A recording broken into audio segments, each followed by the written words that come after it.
Pada Bapak dosen pengampu mata kuliah Perlindungan Konsumen dan teman-teman sekalian, selamat pagi. Saya Igusti Ngurah Agung Raditya dengan NIM D1A016114 akan memaparkan tugas mata kuliah Perlindungan Konsumen.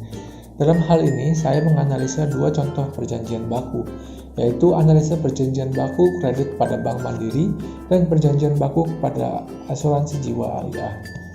Sebelum menganalisa, saya akan menyampaikan hal-hal yang berkaitan dengan perjanjian baku dan undang-undang yang mengaturnya. Perjanjian baku adalah perjanjian yang mengikat para pihak yang menandatanganinya.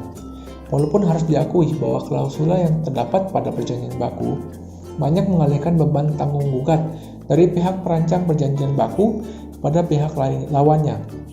Namun setiap kerugian yang timbul di kemudian hari akan tetap ditanggung oleh para pihak yang harus bertanggung gugat berdasarkan klausula perjanjian tersebut, kecuali jika klausula tersebut merupakan klausula yang dilarang berdasarkan pasal 18 Undang-Undang Nomor 8 Tahun 1999 tentang Perlindungan Konsumen.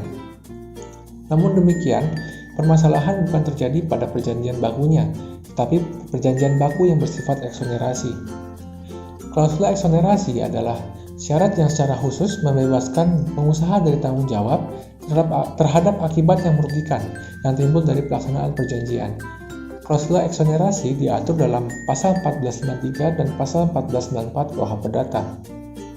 Pasal 1493 menyatakan bahwa kedua belah pihak dengan persetujuan istimewa boleh memperluas atau mengurangi kewajiban yang ditetapkan oleh undang-undang ini.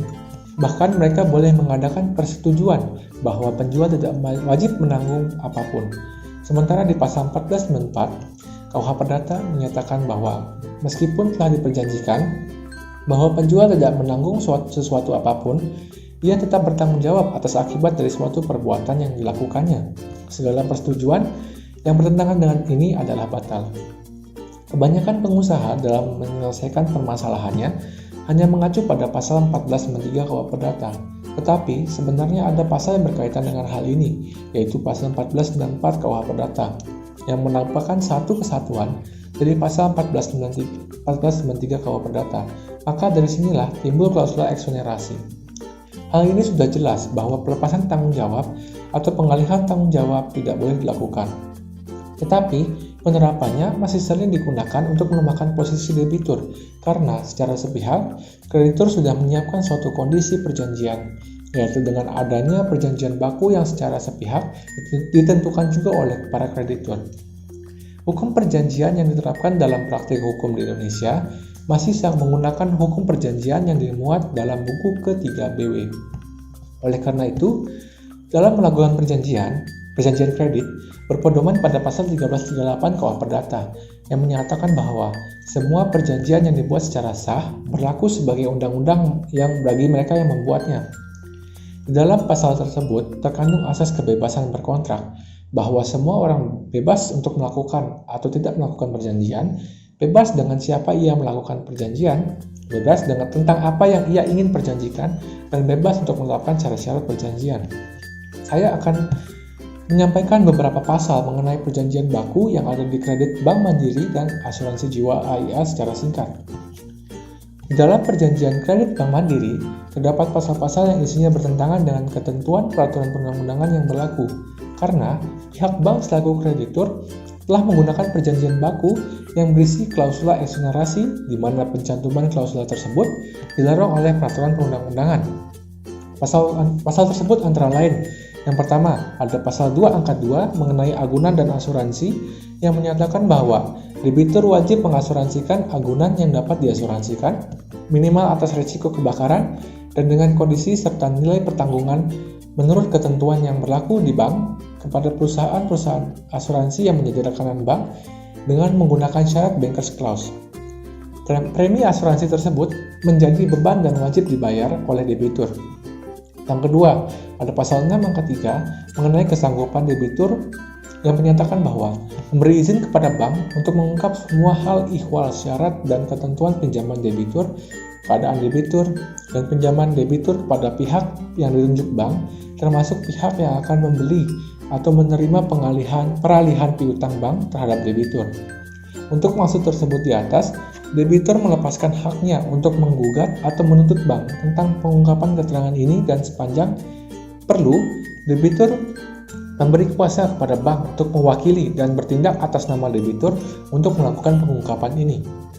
Yang ketiga adalah ada pasal 8 angka 8 mengenai aneka ketentuan dan kedudukan hukum yang menyatakan bahwa untuk pengakhiran perjanjian kredit, debitur dengan ini mengesampingkan semua peraturan perundang-undangan yang mensyaratkan adanya suatu putusan pengadilan untuk pengakhiran suatu perjanjian kredit oleh bank.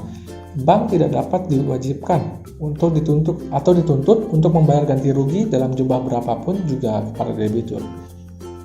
Di dalam perjanjian asuransi jiwa AIA, terdapat juga beberapa pasal yang bertentangan dengan ketentuan peraturan perundang-undangan yang berlaku, karena pihak asuransi selaku kreditur menggunakan perjanjian baku yang berisi klausula eksonerasi.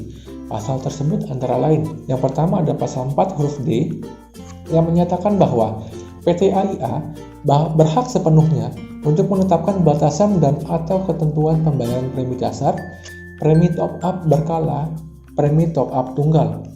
Yang kedua, ada pasal 8 angka 4 tentang pilihan jenis investasi dan alokasi dana, menyatakan bahwa kami berhak untuk setiap saat menambah atau menutup salah satu atau beberapa jenis investasi yang tersedia. Yang ketiga, ada pasal 8 angka 7 menyatakan bahwa kami berhak sepenuhnya untuk memilih instrumen investasi dari seluruh aset yang berasal dari dana investasi yang terkumpul. Yang keempat, ada pasal 8 angka 8 menyatakan bahwa kami berhak untuk mendelegasikan sebagian atau seluruh pengelolaan dana investasi kepada pihak lain. Dari hasil analisa saya, maka dalam praktiknya Bank Mandiri dalam perjanjian kreditnya dan asuransi jiwa AIA ini melakukan perjanjian baku yang di dalamnya terdapat klausula eksonerasi yang bertentangan dengan pasal 1494 KUH Perdata yang menyatakan bahwa meskipun telah diperjanjikan bahwa penjual tidak akan menanggung sesuatu apapun, ia tetap bertanggung jawab atas akibat dari suatu perbuatan yang dilakukannya. Segala persetujuan yang bertentangan dengan ini adalah batal. Sementara, apabila melihat klausula-klausula yang diajukan oleh Bank Mandiri dalam perjanjian kreditnya maupun perjanjian polis asuransi jiwa AIA syarat dengan pelepasan tanggung jawab oleh kreditur, di mana debitur berada dalam posisi bargaining yang sangat lemah dan bahasa yang digunakan cenderung rumit. Hal ini bertentangan dengan pasal 18 ayat 2 Undang-Undang Nomor 8 Tahun 1999 tentang Perlindungan Konsumen yang menyatakan bahwa pelaku usaha dilarang mencantumkan klausula baku yang letak atau bentuknya sulit terlihat atau tidak dapat dibaca secara jelas atau pengungkapannya yang sulit dimengerti. Maka dapat dikategorikan bahwa Bank Mandiri dan asuransi jiwa AIA ini memberatkan debitur karena terdapatnya klausula eksonerasi itu. Jadi kesimpulannya adalah perjanjian baku pada dasarnya boleh dilakukan oleh seluruh masyarakat Indonesia yang hendak melakukan perjanjian. Hal ini merujuk pada pasal 1338 KUH Perdata yang menyatakan bahwa semua perjanjian yang dibuat secara sah berlaku sebagai undang-undang bagi mereka yang membuatnya, sehingga terdapat unsur kebebasan dalam membuat perjanjian yang dibolehkan bagi para pihak yang terlibat dalam suatu kontrak. Namun perjanjian yang dilarang adalah ketika di dalam klausul perjanjian tersebut memberatkan salah satu pihak dan melepaskan tanggung jawab pada pihak lainnya. Sekian yang dapat saya sampaikan. Mohon maaf apabila terdapat kekurangan baik dalam isi maupun cara penyampaiannya. Selanjutnya saya ucapkan terima kasih.